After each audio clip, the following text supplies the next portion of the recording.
gentlemen, good morning. Make sure the clicker is working.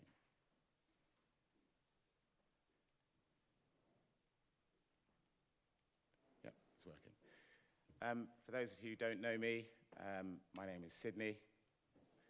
Obviously you can tell from the introduction, but from my surname that I have a Ghanaian background. And today I'm going to talk very briefly about what the council can do locally and what the government can do nationally to help with this extremely important subject to improve trade, communication, and to help the Global South by helping us get to where we need to be. I'm going to talk very briefly on those areas. I'll give a bit of an introduction to my background, before we just touch on very eloquently in the opening remarks. I want to talk and focus quite heavily on trade. I think financing and trade, as we've heard from the organisers, are an extremely important part of what this conference is about. I'll then, as I've mentioned, talk a little bit about local government and then touch on very briefly, if I may, on national government. But I'll also look forward to meeting with you all afterwards to talk in detail about your own personal situations and how we can help. So in terms of my background, I always like to start with a quote. A lot of you will know Dr. Kwame Nkrumah, who said, "We look neither east nor west, we look forward." And that's a theme that I want you to hold in the front of your minds, not only through my presentation, but as we go forward. As you heard, I went to school in London. That's me with the knobbly knees in the front. So I went to boarding school here in London. And after that, I went to university where I did a degree in physics. And that wasn't particularly useful because I'm not a very good physicist. But from there, I went to investment banking. So I worked for a number of banks in a number of cities around the world. After that, as a common theme, I joined the British Army, and this is me on operations somewhere. And then immediately after I moved to Hong Kong, I cross-qualified as a lawyer. And that will be part of my journey going forward.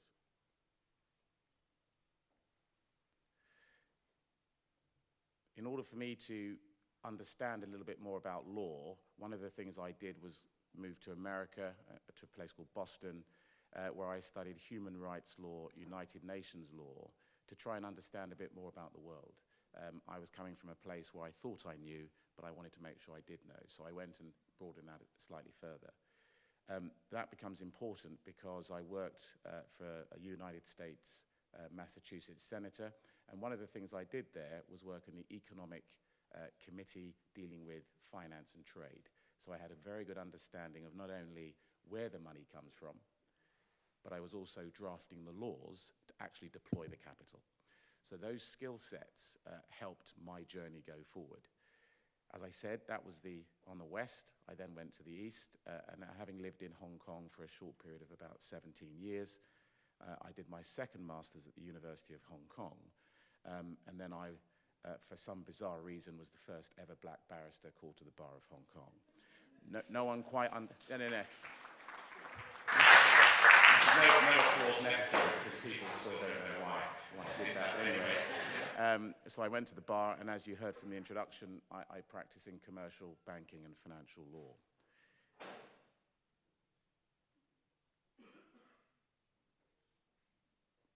Oh, my clicker's not working. Is it working? I think we may have gone too far forward, but we'll start here. So in terms of trade, after studying in the United States, I was persuaded by some investors in Hong Kong to set up a boutique private equity firm called Ghana Capital Partners, or GCP. And we had two main roles. The first one was to tackle investment, and the second was to look at consultancy.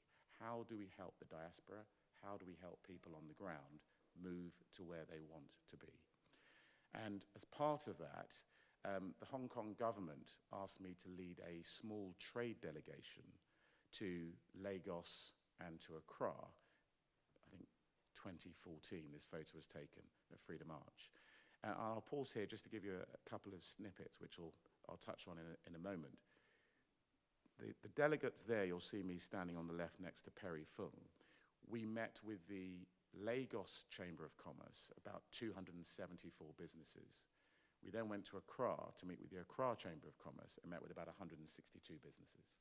And it was incredibly important for me at that time, obviously I wasn't an employee of the Hong Kong government, to try and give back to the place where my family are from by bringing the capital from the East directly on the ground. So I arranged and facilitated, very similar to what you're doing here, face-to-face meetings with people with capital, with people with businesses, to actually move that principle forward. And of course, GCP continues to move capital onto the continent. At the moment, we don't do anything with the Caribbean, but we're waiting to be persuaded that we should be doing that. So moving forward from there, if my clicker will go forward. Is it working? The clicker's stopped working. Slow? My thumbs are too weak after all of that. Okay, here we are. So I just wanted to give a sort of a brief snapshot of the sort of things that we've done in terms of GCP to try and move trade forward.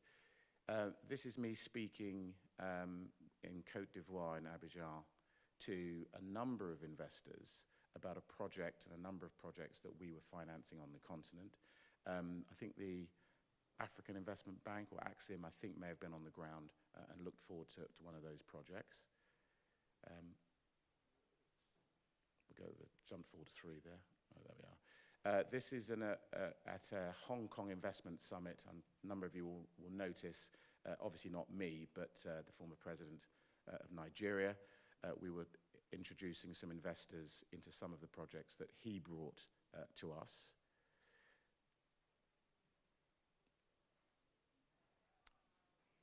This was a delegation of barristers from Ghana, from the Ghana Bar Association, coming to London so I could help them with some of their financial and legal issues. And here we are with the then Ghana High Commissioner at Ghana House in Belgrave Square. Oh, gone too far forward, sorry. And this final picture is a picture of me speaking to a delegation in Somalia, where we took a number of different projects to financial close, and we also took some investors to look at projects on the ground.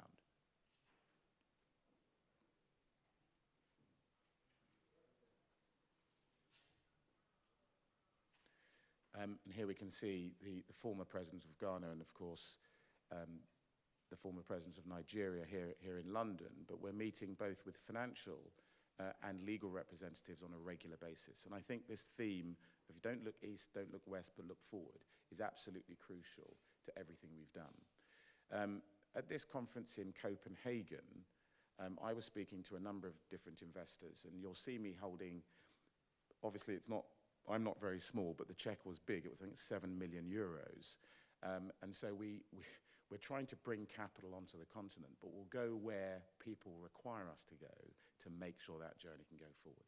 So I just wanted to share some of these things so that people had a vague sense of the art of the possible and where we've come from. In Kenya, we looked at doing a number of different projects. I'm here with the former governor of the Central Bank of Kenya. And one of the key things he told me was perseverance. We're all here today, as we've heard earlier, it's extremely cold and miserable outside, but we're all in here and we've all persevered. And I think that is a key and crucial component.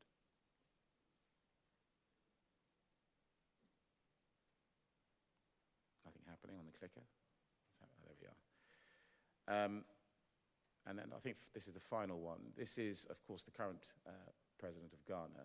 And one of the key messages that he gave us, which I'd like to share with you, are that whether you're a startup or you're a multinational, you must be giving back to the continent. And I think it's absolutely vital that we share ideas, we share with the diaspora, we share with the people on the ground, and we make sure that things work. When we were in Somalia, I met not just the governor of the Central Bank of Somaliland, but also the future president. And one of the things he told us was that in the Somali diaspora, they're transacting about $1.8 billion a year via their banking transactions and their banking network. And that empowered me to think, well, where is a large portion of that capital come from? And he said, from the Somali population in Wales. So you've got quite a large diaspora for Somalia, which is sending money back to their country to help it go forward. And it's exactly those sort of thoughts and those sort of ideas that I shared with the president about how do we move us to where we need to be. So I now want to just talk very briefly, if the clicker will allow me. There we are. About local government and what we're doing here to actually help people in this room and people help businesses locally. So I'll put up a couple of very brief slides there. On the left, I was elected in about 3.5 years ago to be a local councillor here. Very few people know what local councillors do. I certainly didn't know very much about it myself. But all joking aside, we do a number of different things, and I sit on a number of different committees within the council. The number one committee is the overview committee, which I sit on, and I'm vice chairman of audit. So I look after where the money goes, which is obviously quite important, and a theme that goes through my slides. But the key thing that I'll mention there is that there are a number of things that the government, local government is doing that is helping support local businesses to help promote trade. And the key one I've highlighted there is the Chamber of Commerce. I'm on the board of the local Chamber of Commerce, which covers Kensington, Chelsea, and Westminster. So we have about 6,000 businesses, ranging from one-man bands that make bow ties and business card holders, right up to what I call small high street shops about 500 yards away from here called Harrods, that some of you may have heard of. They are all members of our chamber. So we network with them, we deal with them on a regular basis, and what we try and do is collaborate with trade and promote finance and investment into businesses. So our whole ethos is to support business. At the national government level, some of you would have seen that, if you don't know who that little man is standing next to me, he's the former Prime Minister of the UK, a guy called Rishi Sunak, and he asked me to stand for Parliament last year in his hometown of Southampton. I wasn't elected, you'll be pleased to know, which is why I'm only the local government councillor. But one of the things that we share is not only a background in investment and financial banking, but a love of promoting business, trade, to get stuff done.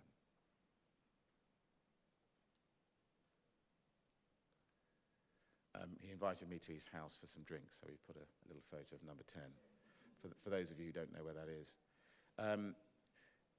And this is really, I won't read you, it's a very busy slide, but the key headlines are promoting business, promoting trade. And that's one of our key ethos of not only us, but also for all businesses within the African and Caribbean diaspora. Moving to the final part of my slide presentation, this gentleman inside the red square, you may not know him, but his name is Alderman Sir Alan Yarrow, and a number of years ago, he was Lord Mayor of the City of London.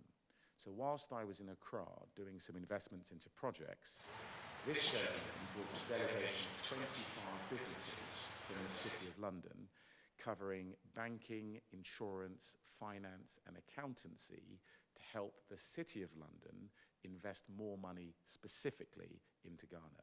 And so everybody has heard of the City of London. Oh, the picture's gone off. Everyone has heard of the City of London, and I would always promote that the national picture not only includes central government, but also the city, because there's an awful lot of capital there, and a lot of it wants to come onto the continent, and it wants to come into the Caribbean. So we try and facilitate getting capital where it needs to get to. I've put up this picture, which is one of my fellow Ghanaians. You may or may not recognize him, but this was obviously Kwesi Kwarteng, the Right Honourable. And this was, I think he was still Chancellor at the time, but you had to take the picture quick because he was only Chancellor for 34 days. So I did very well there to take the picture quickly before he decided to resign. But one of the things that he does, obviously as a fellow Ghanaian, is help me navigate not only what's inside central government, but getting this big machine of capital to work where it needs to go. And I've put this rather busy slide up here as one of my final slides. And what it does is it explains, or tries to explain, that the role, or my role specifically within the local government, but also within the role at GCP, is to try and help businesses, business people, with ideas, with passion, with vision, move forward and actually get things done. And I wanted to share with you some of the 172, I think 175 separate UK government agencies that exist. A number of them on here people hadn't heard of, and I hadn't heard of until I actually put this slide together. But the two key ones that I'll mention are the bottom left-hand corner, UK Export Finance, and then the top right-hand corner, the British Business Bank. So UK Export Finance, as I'm sure most people in this room will know, is the arm of the government which provides capital to UK companies to help them de-risk a transaction going overseas. So a typical transaction that we've dealt with, we've invested in a company that does fruit juice. They want to export their fruit juice to different companies, different countries. So one of the things UK Export Finance does is it provides capital guarantees to a UK company that does a deal with that company in Africa. And that is, that's not my phone. And that is incredibly important because it helps move business and it helps move trade. And finally, the British Business Bank, obviously it's available on the internet.